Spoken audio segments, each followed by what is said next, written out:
una de las acciones que menos se reporta por miedo. No solamente por miedo a lo que pueda pasar en el empleo, sino por el miedo y el bochorno, la humillación social, es el hostigamiento sexual. ¿Tú sabes cuán común esto ocurre? Peor aún cuando es un compañero de trabajo, un supervisor o el dueño de una compañía. ¿Tú sabías cuántas compañías que parecía que iban a crecer, que estaban floreciendo, se perdieron porque sencillamente alguien pudo demandar en un proceso de hostigamiento sexual y destruir lo que quizás tú pensabas que era tu sueño, sencillamente porque te dejaste llevar por una estupidez? Una de las situaciones más difíciles de documentar, en ocasiones hasta de probar, es el hostigamiento sexual en el área laboral, ya que tiene muchísimas variantes, porque puede ser un compañero de trabajo, puede ser un supervisor, y se complica más todavía cuando es el dueño de la empresa el que realmente está ejecutando este tipo de acciones. Sin importar tu orientación sexual, sin importar la forma de tu cuerpo, sin importar lo que tú puedas pensar, el hostigamiento sexual es muy común todavía en estos tiempos en los Estados Unidos, en Latinoamérica, en Europa. Lo que sí encontramos entre las datas es que el 75% de los incidentes de acoso sexual en el lugar de trabajo no se denuncian, pasan desapercibidos, nadie toma acción, nadie dice nada. Lo que sí sabemos es que es mucho más común con mujeres. En los Estados Unidos, en un estudio que se hizo en el 2018, 38% de las mujeres versus 14% de los hombres reportaron en la conversación haber sufrido algún tipo de acoso sexual en el trabajo. Así que esto no es algo que solamente ocurre en Estados Unidos. Hubo un estudio en Europa que también se realizó donde el 85% de las mujeres reportaron que en algún momento en su vida de trabajo, en su vida laboral, habían experimentado alguna forma de acoso sexual. Esto es bien importante que lo mantengamos en nuestra mente cuando empecemos a hablar un poquito de cómo lidiar con estas cosas. Pero para las mujeres es muchísimo más difícil lidiar con el hostigamiento sexual porque trae vergüenza personal, familiar y social, y entre la pareja. Qué difícil es tú decirle a tu esposo que tienes a alguien en la oficina que te está hostigando sexualmente, y en muchas ocasiones sin pensar que tu pareja se va a poner violento y va a aparecerse a la oficina donde trabaja y se pueda formar un evento todavía más difícil. Pero entonces también la empiezan a culpar. El culpable de todo esto fuiste tú. Mira la ropa que tú te pones, mira esas minifaldas, mira ese traje, mira ese escote. Otras llegan en las otras compañeras a decirte: ¿y por qué no te aprovechaste? Pero tú pudiste haberle sacado algo. Mira que ese hombre tiene mucho dinero. Así que empiezas a escuchar al angelito y al demonio, cada uno cantando su propio corito, queriéndote decir qué pudiste hacer. Y lo último, y esto lo usan muchos supervisores, es que tú malinterpretaste o lo que se te dijo, cómo se dijo o dónde se dijo. No hace mucho, en el 2021, un estudio en Australia de derechos humanos mostró que 1 de cada 3 trabajadores, y principalmente las mujeres, habían sufrido de alguna forma de acoso sexual en el trabajo durante los últimos 5 años. En otras palabras, 1 de cada 3. El hostigamiento sexual es todavía más prominente, más fuerte, en áreas donde están dominadas o dirigidas por hombres, en ambientes de tecnología, en ambientes financieros y también en ambientes, por ejemplo, de la ley, de la policía, los abogados. Las denuncias de acoso sexual también tienden a ser mucho más altos en estas áreas donde a veces pensábamos que no ocurrían tan a menudo. En hombres tiene también su vertiente y sus complicaciones, porque si alguien se entera, si tú lo comentas con una persona, con un compañero de trabajo, en muchas ocasiones lo primero que hacen es cuestionar tu sexualidad, cuestionar tu masculinidad. Pero ¿y por qué no fuiste un macho? Pero mira, dátelo, que eso no pasa nada, que nadie se va a enterar. Eres un hombre casado, eres un hombre que tiene un compromiso, eres un hombre que respeta a tu familia. Y entonces, ¿cómo vas a echar para atrás y buscar ayuda? Que es una de las cosas que vamos a hablar más adelante. Es difícil porque la mayoría de los compañeros sencillamente es el diablito el que va a hablar y no la persona que te puede dar un consejo sabio para cómo lidiar con la situación. Por último, un informe en el 2023 reveló que el 52% de los empleados en los Estados Unidos habían sufrido o habían presenciado el momento de un acoso sexual en el lugar del trabajo. Pero quizás lo más importante de este estudio es que estas personas no habían dicho nada, se habían quedado calladas, tanto por miedo a perder su empleo o porque veían que la otra persona no decía nada. Así que el acoso sexual al final es sencillamente un tema de poder. Tema de poder que yo soy hombre, soy más fuerte que tú, yo soy tu supervisor, yo tengo autoridad sobre ti, yo soy el dueño de la compañía y como dueño de la compañía puedo hacer lo que me venga en gana. Muchos de los dueños de las compañías y los supervisores, lo primero que piensan después que lo hacen por primera vez es que nadie se va a enterar, nadie lo va a saber. Muchos lo hacen en público delante de los demás y algunas personas lo que piensan es que es una bromita, pero la persona que está recibiendo el impacto de lo que está ocurriendo no lo está viendo de esa forma. Otra cosa, es tu palabra contra la mía. Y más cuando los supervisores y los dueños de estas compañías lo hacen en privado, lo hacen sin que nadie se dé cuenta. Y como vimos en el ejemplo de la semana pasada de la joven que presenció y sufrió un momento en el que no había nadie en su oficina y el jefe se acercó a hacerle una insinuación y a manosearle las manos, no había nadie más y quizás no había forma de probarlo. Están también entonces, no, eso era un vacilón, eso fue jugando.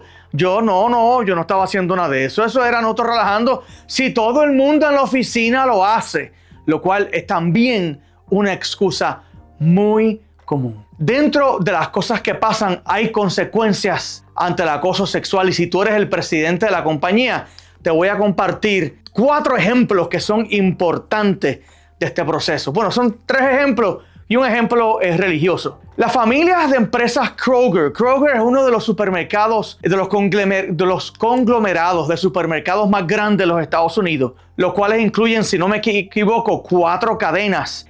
Tuvieron que hacer un settlement, tuvieron que sentarse a pagar una deuda, a pagar unas demandas por acoso sexual que superaron más de los $10 millones.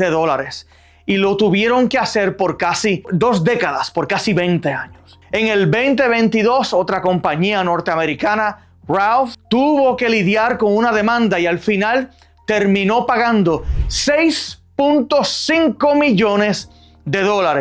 Calcúlalo en tu moneda local, donde quiera que vivas, si vives fuera de los Estados Unidos. Otra empresa donde mucha gente va a comprar sus hamburgers, la del payaso pelo rojo. McDonald's en Inglaterra tuvo que hacer una negociación con más de 700 empleados en 450 restaurantes, también pagando una cifra por encima de los $10 millones. Otra compañía, 400 víctimas vinieron por actividades que estaba no solamente haciendo el dueño, el CEO de la compañía, que se habían traído al Departamento de Recursos Humanos y nadie había hecho nada por más de 30 años. Aquellos que piensan que ya yo tengo 5 años haciéndolo y nadie se ha dado cuenta, en algún momento las cosas caen y cuando caen con mucho peso. Religiosos. Y aquí, para las personas religiosas que participan de este canal, no estoy solamente hablando sobre la Iglesia Católica, porque he intentado buscar ejemplos sobre otras iglesias y las iglesias evangélicas, pero parece que no han podido salir a la luz y no existe mucha documentación, al menos en público. Pero yo, como hijo de un pastor y una persona que fui pastor por mucho tiempo, sé que ocurre y sé que han habido procesos donde han habido que pagar miles o millones de dólares. Pero en Chile, en el 2018, la Iglesia Católica tuvo que pagar más de 450 millones de pesos a 3 mujeres que fueron víctimas de abuso sexual por el sacerdote Fernando Karadima. Así que esto no solamente se da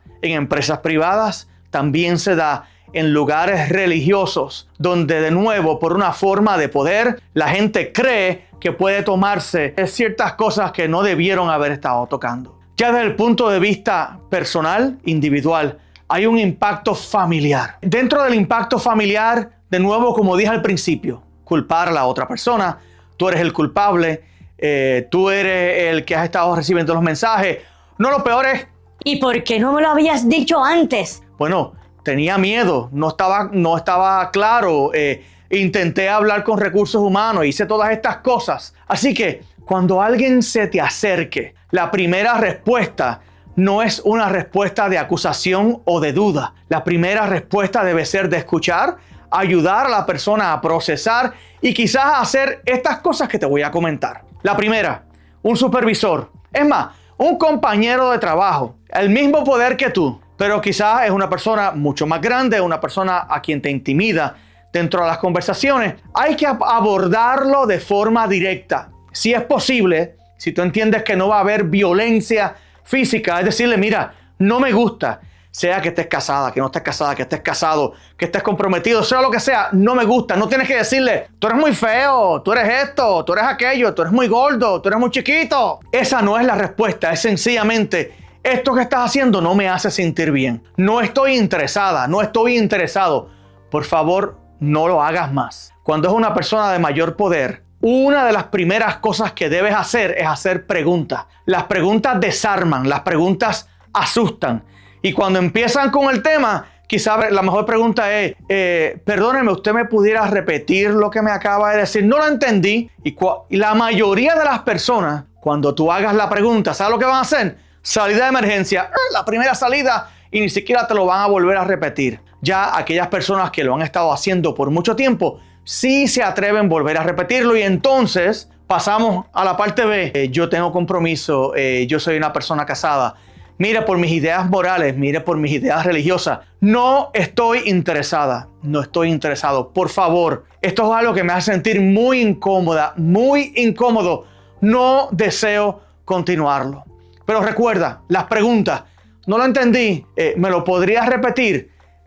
¿A qué usted se refiere? Desde que entras en esa dinámica, la mayoría de las personas se asustan y salen corriendo. Dentro de estas cosas, no pierdas los estribos. No levantes tu voz. En el momento en que tú haces eso, muestras miedo. Y en el momento en que muestras miedo, a la mayoría de estos acosadores le gusta más. Es un juego, es una forma de perseguir. Y en el momento en que tú no le demuestras miedo, quien asume el miedo ahora es la persona que lo está haciendo. Recuerda, contestación asertiva, no me gusta, no tienes que ponerte a gritar. Una de las cosas que ocurre también cuando pasa esto por primera vez es la gente se asusta y no responde. ¿Sabes algo?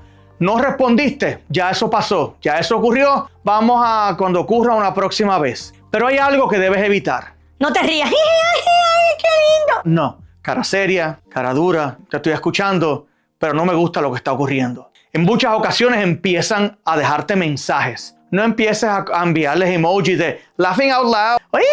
No, o corazoncito. Ninguna de esas cosas porque sencillamente lo que estás dando es permiso para que esta actitud, para que estas cosas continúen. Sencillamente escribe para atrás y dile, no me interesa, por favor, detenga este tipo de conducta. ¿Ok? Segunda cosa que debes ir haciendo. Si ya ocurre más de una vez, empieza a documentar los mensajes que te están dando. Por si acaso, súbelos a la nube, manténlos en un lugar escondido donde los puedas guardar y los puedas utilizar si en algún momento algo ocurre que tengas que llevar un proceso legal. Empieza a mantener un registro detallado. Siempre le digo a la gente, aprende, crea una cuenta de Gmail, abre Google Drive, drive.google.com, Drive para los que no me entienden en inglés. Abre un documento en Google Docs que es como Word, es gratis, no lo tienes que pagar. Y empieza a mantener un registro de las cosas que ocurrió. Recuerda que tienes que mantener la fecha, la hora, el lugar. Si habían otras personas que escucharon, si habían más testigos que fueron parte del momento. Si te empiezan a enviar correos electrónicos, yo recuerdo una vez a una joven que ella había creado algo dentro de Outlook, pero de la compañía, y ahí mantenía los correos. Cuando el dueño de la compañía se enteró, ¿qué mandó a hacer? Mandó a borrar la cuenta de correos de ella. Así que cuando empieces a recibir estos correos, imprímelos a un PDF o envíatelos a tu cuenta personal. Si los guardas en tu PDF, los subes a la nube a tu cuenta de Google o te los envías por WhatsApp y los tienes y después los puedes subir a tu cuenta. Recuerda que todos estos mensajes de texto, todas estas cosas te van a servir como evidencia. Si en algún momento el último recurso que nos queda es un proceso legal. Hay algo que en muchas ocasiones, y más cuando él es el dueño de la compañía, el que está actuando, y es tener videos y grabaciones. Existen muchísimas aplicaciones que no tienes que estarle dando a 10 botones para poder grabar un audio o poder grabar un video. Sencillamente teniendo el teléfono en una posición, la pantalla se mantiene en negro, así que no se ve que se está grabando, pero tú estás grabando todo lo que esa persona está haciendo y te está diciendo.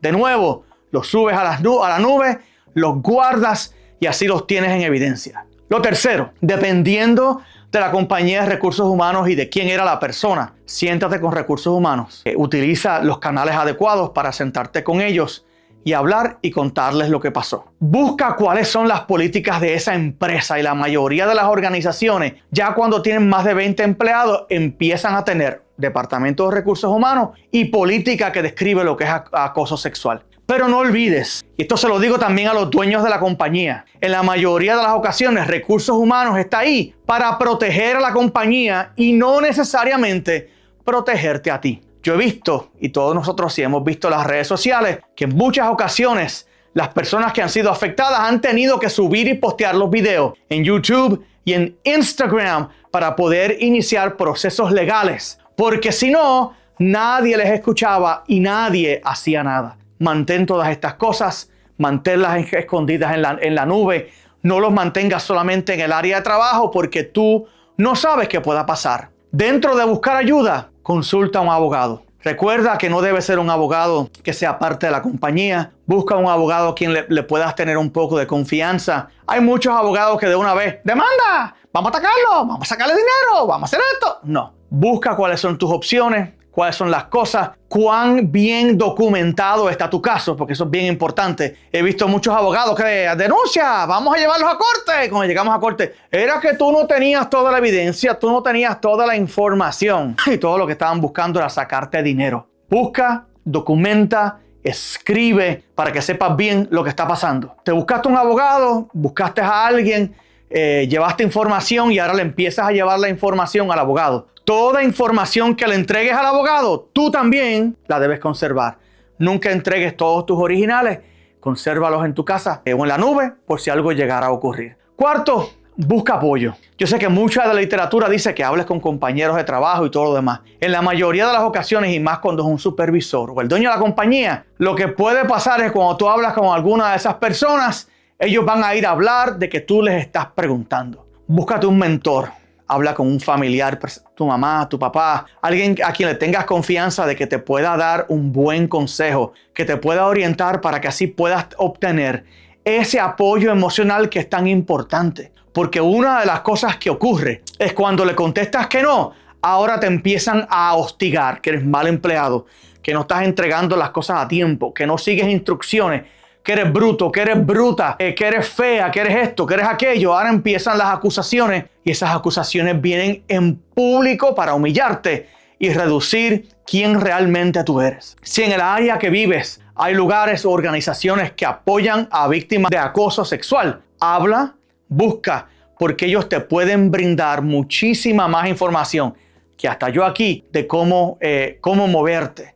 Pero recuerda, terapia, el asesoramiento y todas estas cosas te pueden ayudar a reducir el impacto emocional, espiritual y físico que las personas experimentan durante este proceso. 5. Si las cosas continúan escalando, si tú ves y si se estás documentando, de nuevo, hablo mucho de lo que es buscar la salida de emergencia. En la mayoría de las ocasiones, una de las cosas que pasa es que los dueños saben o creen que tú no tienes más opciones laborales, que no puedes ir a trabajar a ningún otro lado. Calladitamente, revisa tu resumen. Ahora mismo, en los próximos días, voy a iniciar una serie de 30 días para encontrar trabajo. Va a estar en TikTok. Síguenos allá porque te voy a entrar en detalles en cómo hacer esto. Pero empieza a actualizar tu resumen, empieza a poner nueva información, empieza a hablar de lo que has hecho durante este tiempo. Y de forma callada, tranquila, sin decírselo a ningún compañero de trabajo, sin hablar con nadie, empieza a distribuir. Y no te sientas mal por faltar un día e ir a una entrevista de trabajo. Esa es tu salida de emergencia. Hay personas que sencillamente renuncian sin ninguna otra opción Y hay momentos que hay que hacer eso. Pero no puedes pensar que mami y papi me van a estar resolviendo todo el tiempo. No puedes pensar que otra persona va a venir a salvarme, porque quien único puede al final lidiar con estas cosas eres tú.